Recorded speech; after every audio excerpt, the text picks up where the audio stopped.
Four reasons why we are not going into a housing bubble. Number one, houses are not unaffordable like they were during the housing boom. The affordability formula has three components: the price of the home, wages earned by the purchaser, and the mortgage rate available at the time. 15 years ago, prices were high, wages were low, and the mortgage rates were over 6%.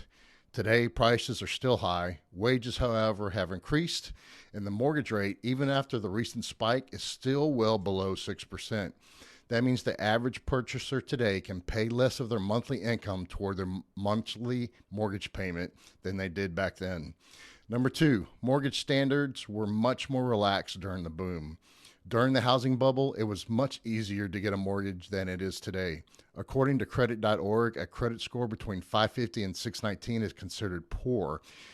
Buyers can still qualify for a mortgage with a credit score that low, but they're considered riskier borrowers. Number three, the foreclosure situation is nothing like it was during the crash. The most obvious difference is the number of homeowners that were facing foreclosure after the housing bubble burst. There are fewer than 800,000 homeowners left on the program today, and most of those will still be able to work out a repayment program. This is in stark contrast to the foreclosure numbers we saw during the 4 year housing crash.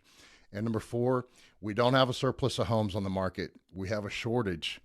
There were way too many homes for sale from 2007 to 2010, many of which were short sales and foreclosures that caused prices to tumble. Today, there's a shortage of inventory, which is causing acceleration and home values to continue. Inventory is nothing like last time. The bottom line here is we are not headed for a housing bubble. This market is very different than it was during the housing crash 15 years ago.